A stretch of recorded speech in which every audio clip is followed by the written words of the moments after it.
It's the Cavaliers Basketball Club Podcast. It's basketball time. The cube. LeBron left to the circle, left to the lane. Gonna go all the way and hammer it home. Everybody on their feet. Sends it for three. Oh, are you kidding me? It's over. The 52-year drought is over. The Cavaliers have won the NBA championship. We wanted to go in a different direction. We wanted a different approach. 60.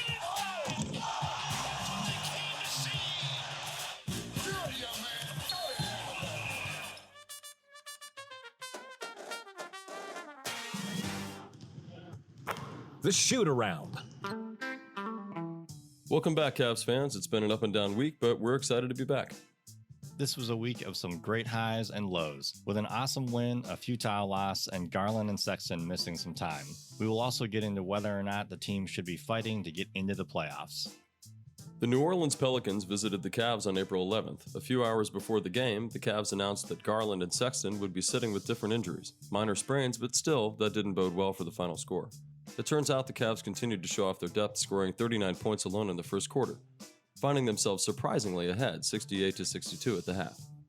Strong play from Wade, Okoro, and Love made for an exciting game, but increased turnovers in the second half, combined with a 15-point fourth quarter, ended the fun with the final score, Pelicans 116, Cavs 109.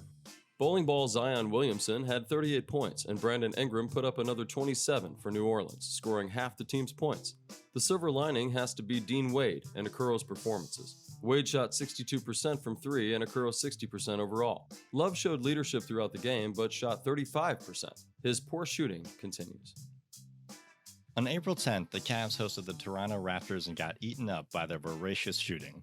Toronto was led by Gary Trent Jr., who went off, scoring 44 points on 89% shooting. He was molten hot lava. A cool note, he just happens to be an Ohio native. Anyway, to get to the loss, the rest of the Raptors team followed suit and put up 47 points in the first quarter and 87 in the first half. Both of these are franchise records for the Cavs, obviously not good ones. Overall, Toronto shot 61% from the field and 53% from the arc.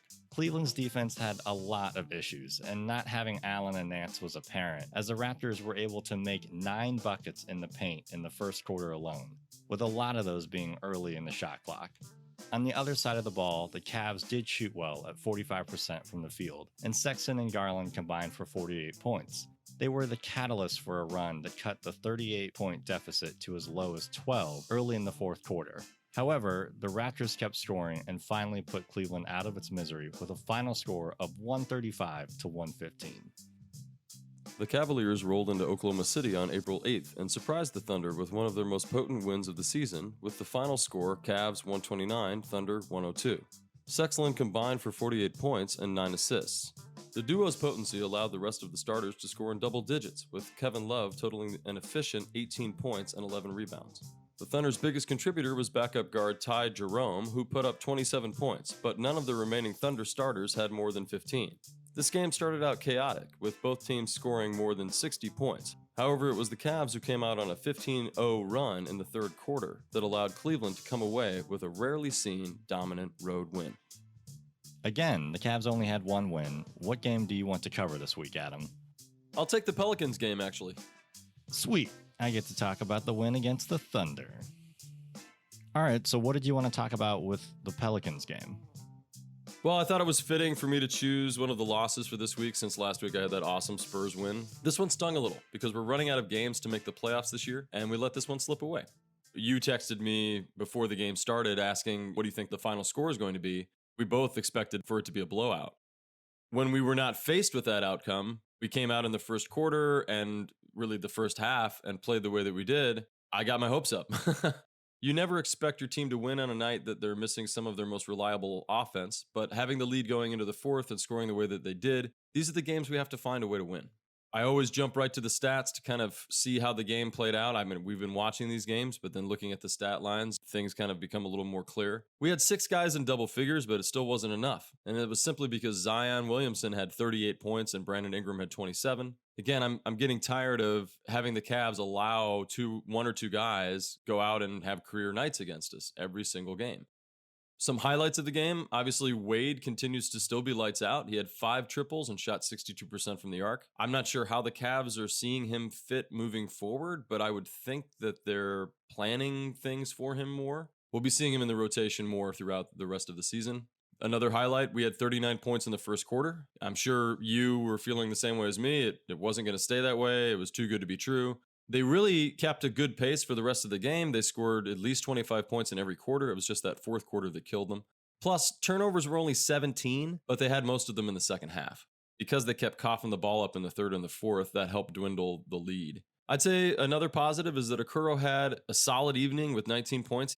He's just contributing out there and making smart plays. I continue to like the way Okoro is developing.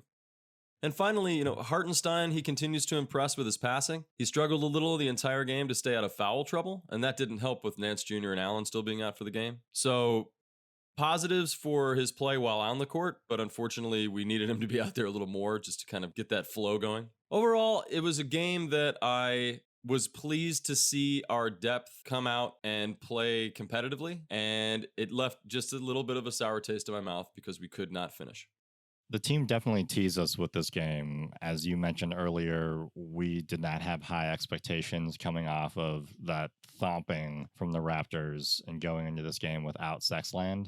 But I think you pointed to it, like the depth was really great, where you have Wade and then Okoro stepping up. They're technically not depth pieces because they've started so much this season, but they're starting in ways that I doubt JB thought that they would be starting at the beginning of the season, right? And they contributed a lot in this game and were a big reason why they were as competitive as they were. I also think, too, the other guy I was really happy to see play a lot more in this matchup, and I'm just going to say this right now, is I'm really happy that JB is listening to our podcast, this early on, is I highlighted when the last time the Cavs and the Pelicans played was right after the All-Star break, and Stevens only played about 2 minutes, and Lamar Stevens played roughly 16 minutes off the bench, and guess who he manned up on?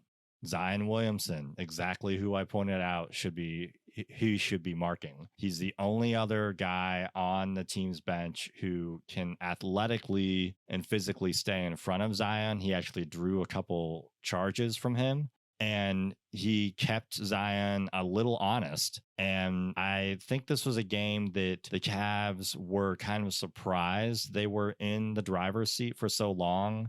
The fourth quarter 15-point output definitely put the nail in our coffin because that's when the Pelicans took over. But I also think the lineup shifting and some of the situational basketball, JB was kind of stuck because he kept playing Jetty, who did have a solid game. He played about 26 minutes and kind of worked as a reserve point guard. But I thought that Stevens should have been out there earlier in the fourth quarter. That is when Zion started taking over for the game, and the rest of the Pelicans squad did not play well at all. It was really just Ingram and Zion, and that was it. So I think they should have brought Stevens back out more and had him play closer to 20 minutes just to get in Zion's face a little bit to make him frustrated, right? I honestly think that JB can learn from that. I don't see it as a knock on him. I see it as he's still getting depth out of this team that we admitted we thought they would lose probably by at least 30 points, right? And he still had this team show up and respond. I'm actually a big JB fan. I think you are as well, because this is a season unlike any other. And clearly the squad is still listening to him and getting coached by him and the rest of the coaching staff. Okay, enough of this losing. On to the fun stuff. Colin, let's talk Thunder game. I actually thought the beginning of that game was really weird. The first half, both teams scoring over 60, especially with the Thunder not having their best player. I was a little nervous because I thought that they were going to give this game away. The Cavs were in the lead, but it was still like you're letting this team score 60 on you, and half of the team that's playing right now is their reserve squad, right? Fortunately, the Cavs did the opposite of what they've done a lot of the season and came out with 28 points in the third quarter. And I thought that was phenomenal. They were moving the ball extremely well. The Cavs had 35 assists. That is the most since the home opener, which is absurd. That speaks to a lot of things. I think it speaks to how many lineup changes they've had. It speaks to the type of passing they've had. We have talked about how they're not passing, they're passing the ball down at guys' ankles, or they're a little over their heads or to their side. And I thought that the passing was really crisp in this game, where they were getting guys in the shooting motion in that pocket where they're able to just bring the ball up and have a clutch shot or a clean shot. A guy we haven't talked about a ton is Taurean Prince. He had 22 points off the bench. Just looks like a man possessed since he came back from his injury. I mean, he's a guy who we had a lot of high hopes for, and he's a guy the Cavs haven't had in a while. I kind of think of him as like a Richard Jefferson type, where it's like he could start some nights, he can come off the bench other nights, but he will produce for you. And that's something we haven't had since the championship Cavs, is a player like that. And Prince can, again, just like Jefferson, he can mark several different positions. He can shoot from the outside. He can dribble penetrate. He's just a lot of fun to watch, especially when he's on. And I was really happy to see that. Now, I'm hogging up all this fun. So what other fun things did you see, Adam? 35 assists on only 7 turnovers for the game. Oh, damn. We came out and played aggressively, consistently. You mentioning Prince, he played aggressive in this game, which was something that was kind of missing in the Pelicans game. This is the stuff that we need to see from him more. Obviously, 22 points, that's not what I'm talking about. It's not so much the final number. It's more of how aggressively he played every time he was out on the court. When we get that kind of sixth man intensity, I think we're a really tough team to beat. And it doesn't have to be him every night. When we can get that from Wade or get that from Hartenstein, we have decent enough depth that it doesn't have to be the same guy every night. But it would be nice to see Prince come out and have this kind of intensity more often. Sexton had 27, Prince had 22, Garland with 21, Love with 18, Okoro 15, and Wade 12. Those are all point totals, 5 guys in double figures. I love that. We shot 51% from the field and 35% from the arc, and we made 13 out of 37 threes. We talked about this several episodes ago, that they needed to start shooting between 30 and 40 attempts a game, and they needed to make 13 to 15 of those to stay competitive in this league. And they've been doing that. Most of the game, I wrote this down, Sexton continues to show his explosiveness. The way he just bursts to the basket and throws up those layups, I hope his quickness doesn't go away anytime soon. That will deteriorate with age, but hopefully we have another 6-7 seasons of watching this guy just streak down the court. You mentioned that the first half, it's always a little concerning to see 60-some points from both sides. At the same time, us being one of the worst shooting teams in the league, thankfully we stayed with them. And what I loved the most about this game was our unprecedented, both as a team and as an organization, third quarter. We came out and we built a lead that then we never relinquished for the rest of the game. And it was so refreshing to be able to sit there as a Cavs fan and basically know, with about 20 minutes left of the game, that we've got it in the bag and now it's just time to enjoy us run up the score. This isn't the kind of team that you expect to struggle with, and certainly we have a tendency to come out and play tough against the better teams in the league. So I was just really happy that we came out and met the challenge and came away with the win. Definitely. I think somebody we brought up in the last podcast is Dellavedova, the fact that he's back. And during this stretch of games, he had a few turnovers in the Raptors loss, but in this game, he had 7 assists. I think that points to the work that Delly had been doing while he was injured. And I just wanted to tip my cap to him, my figurative cap to him, because to have any chemistry with guys that you haven't played with at all this season, 3 or 4 of which are brand new to the team, it was really nice to see him have 7 assists, because that is almost triple his assist total for his average for his career. Let's go to the tape. The Ringer's Zach Cram just released their playoff and lottery odds, and according to them, the Cavs have a less than 1% chance to make the postseason, and around a 2% chance to get into play-in position. So one might say, why are we discussing this? Well, the intriguing part about the rest of the season is the Cavs have 19 games left, and 14 of them are against the Eastern Conference. As of this recording, the Cavs sit at 13th and are 3.5 games behind the Bulls, who sit at 10th. So they kind of sort of have a chance. We agree that the team should make a run. Do you think that is still possible? So just some quick information for our fan base here. Evan Demerol of Forbes.com has this article that I read this week that he talks about how the Cavs, and we mentioned this in the top, they're 3.5 games back of the Chicago Bulls for the 10th seed, and they are 6.5 games back of the Boston Celtics for the 7th seed. And that's actually changed since he wrote the article. Now we're 6.5 games back of the Charlotte Hornets. Either way, it's very volatile right now. The teams are positioning back and forth. Anything between 5 and 10 is open and fair game right now. He also goes on to say that the play-in tournament is a newly introduced playoff format to keep things interesting and competitive for the regular season. The teams with the 7th highest and 8th highest winning percentages in each conference, so Eastern and Western, will each have 2 opportunities to win 1 game to earn a playoff spot. The teams with the 9th highest and 10th highest winning percentages in each conference will each have to win 2 consecutive games to earn a playoff spot. Looking at what our schedule has to remain, we've got 19 games left. We'll face the Hornets twice, the Bulls twice, the Wizards 3 times, and the Mavericks 2 times. Given that, and the chance that we have to kind of still squeak into the playoffs, what do we have left? We've got 19 games. We face many of the teams that are in our conference still, which we actually have a decent record with. And we play 10 of those games at home, which right now we have an 11-15 record at home and an 8-19 record on the road. The opportunity for us to win out or to win enough games to get in, it's certainly there, but it's a tough thing to believe in right now. I would say that the Cavs have to win at least 10 out of those 19 games to have a chance. And they may need to win more than that. They may need to win 12 or 13 of those games to have a chance.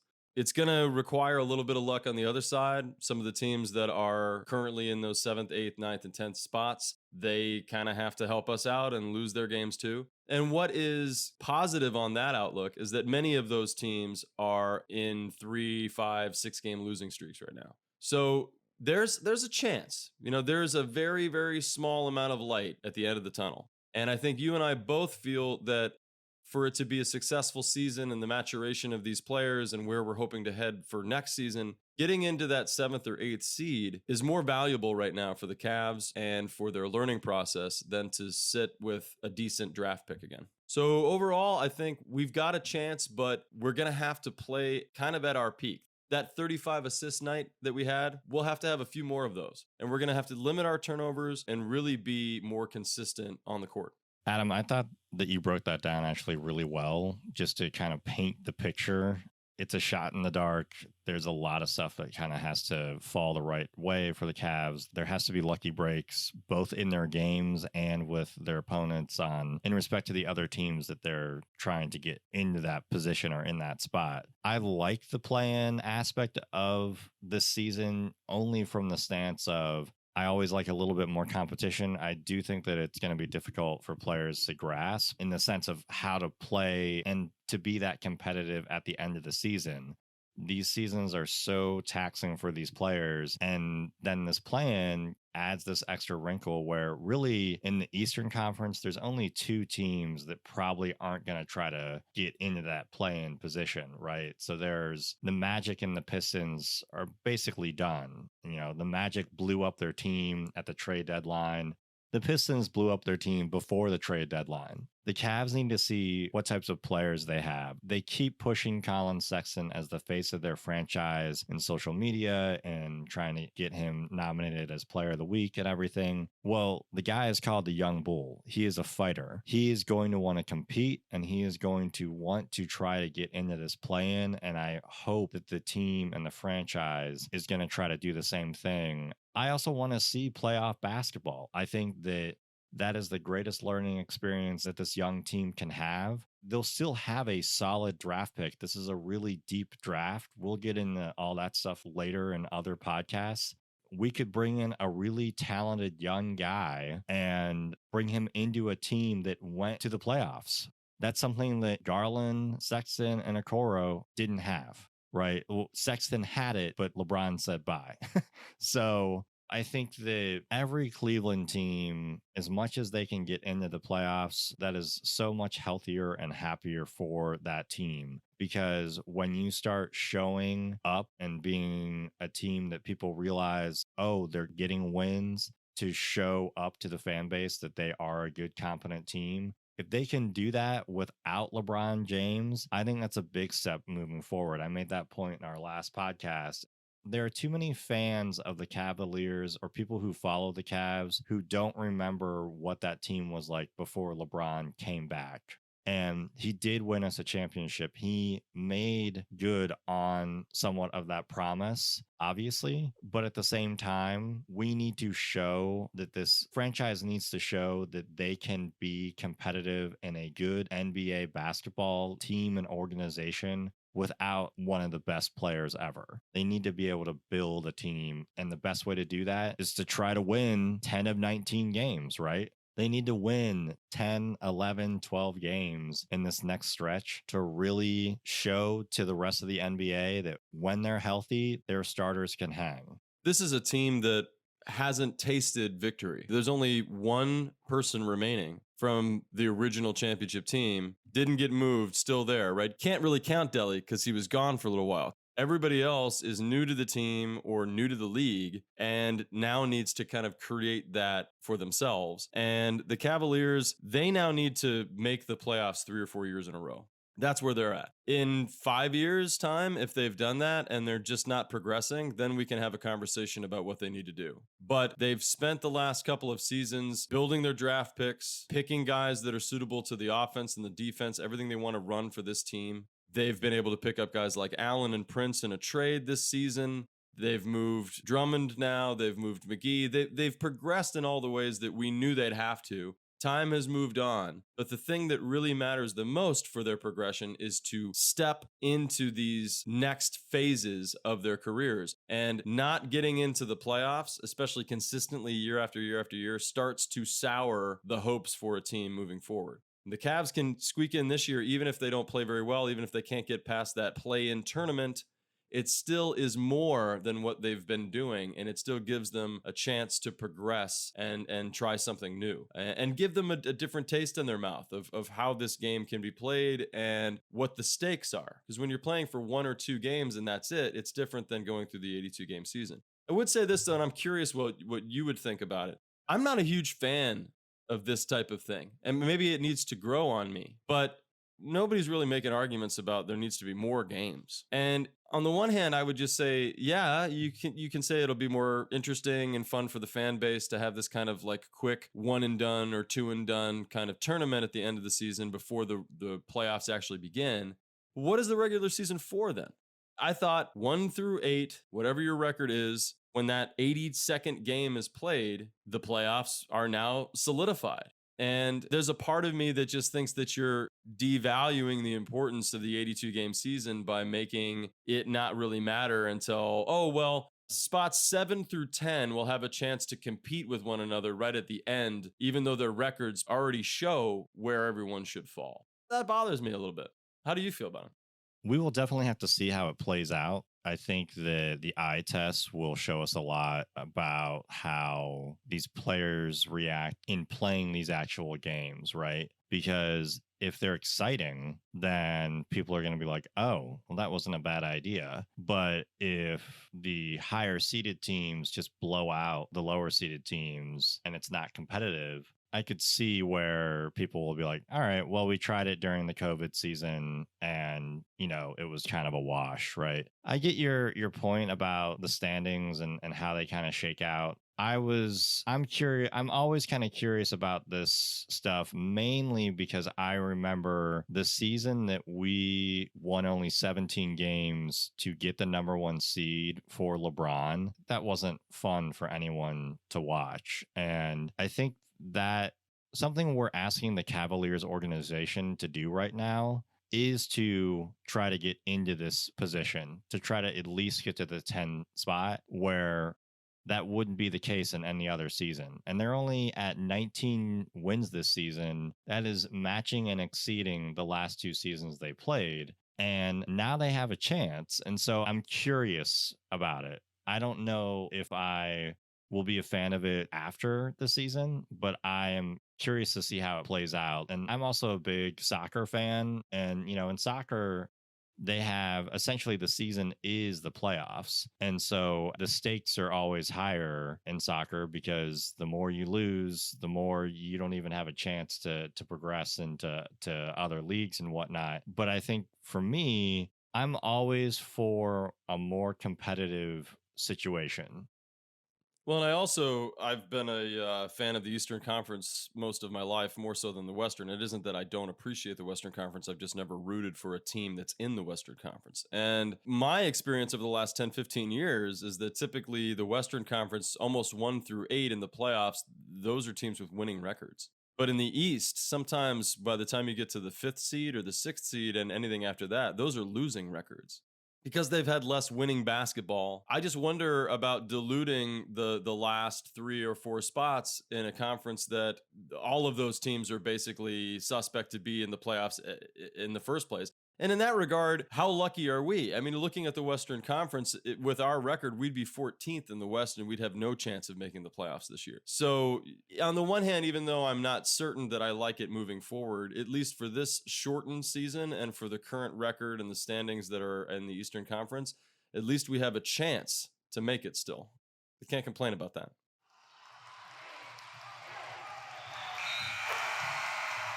The final seconds. The Cavaliers will play the Hornets in Charlotte, then the Wine and Gold will return home to face Golden State. Following that, they'll head out on the road to visit the Bulls and the Pistons to finish up the week. They've had issues with a few of these teams this season, most notably the Warriors. What games do you think we have the best chance of winning this week? My hope is that we win at least 2 of these games. The Pistons, as we've talked about, have kind of said, all right, we're cool. The season can wrap up whenever. The Bulls, however, made some really big trades, so they're going to try to get into the postseason. Zach LaVine is unbelievable, but we were able to contain him the last time we played against them. So my hope is that we at least get 2 of these games. Isaiah Hartenstein has a player option, and there are rumors that he might opt out at the end of the season. How much would you pay to keep him, and how would you convince him to stay? As a fan, it's always a bummer to hear that a player that immediately got to your team is thinking of leaving or opting out of their contract at the end of the season. But that's the nature of the game. I try not to get too disappointed about that stuff. Hartenstein coming in, and this was something that you pointed out to me, he wants to be the greatest backup center in the league. My pitch to keep him would be what we're building as an organization and how he would fit within those rotations. How he would be the guy to come in and spell Allen for the foreseeable future, and that we value his skill set and what he can provide to the team. And from there, you just pay him whatever he's worth. And I would think it would be somewhere between 8 to 12 million a year. I might pay you a little bit more than a standard backup center. We certainly have the funds coming into next season to do so. The question will be, is Hartenstein interested in more than what he says he's interested in? If that's true that he is interested in being a backup center. If he has his sights on being a starter in the league in any way, shape, or form, then it's not going to be a fit for us long term, and we're going to have to move him. During the Pelicans game, Kevin Love passed Mark Price for second all-time in threes made for the Cavs with 803. Price tweeted, "Congrats at Kevin Love on passing me on the three-pointers made list in @Cavs history. Hashtag shooters shoot, hashtag respect." So in the spirit of the moment, I have to ask, who is your favorite late 80s, early 90s Cavalier player, Colin? No disrespect to Mark Price. Mark Price is arguably one of the best shooters of all time. My guy would be Terrell Brandon. Brandon was drafted by the Cavs when Price was injured, and Price taught him kind of how to play. And Brandon has talked a lot about how he was just a sponge with him. Brandon was able to progress because of Mark Price's tutelage. And I think Brandon was able to kind of keep the ball rolling that the Cavs had with the success that they had in the 80s and have some more success in the 90s.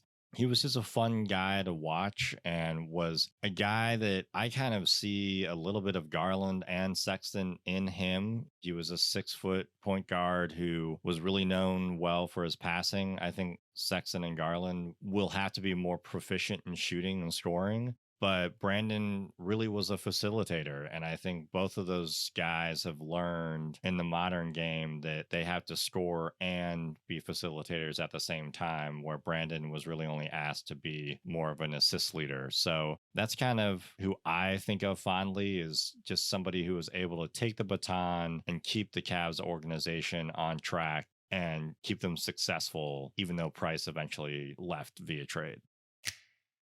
Did you notice that Garland and Sexton are now wearing the same sneakers? That's pretty interesting. Do you have a favorite sneaker? I do have a favorite sneaker. It's not a sneaker I've ever owned, and I've never even thought to own it, but I think it's just the most iconic shoe in my lifetime. And it had that kind of response for me. It's solidified in my own mind as one of the greatest pieces of footwear that you could ever own. And that's the Air Jordan 1s. I think all the Air Jordans are pretty cool, but there's something about that first original color with the black, white, and red. They've always been coveted shoes for me. Jordan came in at a perfect time in the NBA when advertising individual players through shoes, fast food, soda, and other brands blew up.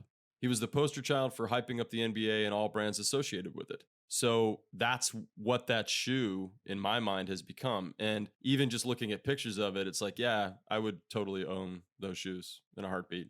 It was always just money and opportunity that is why I never had them. And just as a little aside, a close second that I have to mention is the Nike Kobe 6s, the Grinch neon green low tops. I wasn't always the biggest fan of his, but I loved his shoes, and I really loved those. I just thought they were fun. You know, he always picked color schemes and certain designs that just had a real energy to them. And so many of the players, even in the modern NBA, try to kind of outdo one another with their shoes. But Kobe's, man, every time Kobe's released, I just thought they were the coolest. So if I wasn't going to choose the Air Jordan 1s, I probably would have chosen the Nike Kobe 6s. But it's got to be the Air Jordan 1s.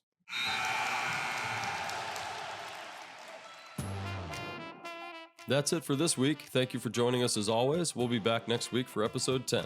It was great to get into the play of the Cavs. Follow us again on Apple Podcasts and other places like Spotify. Talk to you folks soon. Thank you for listening to the Cavaliers Basketball Club podcast. Let's go Cavs!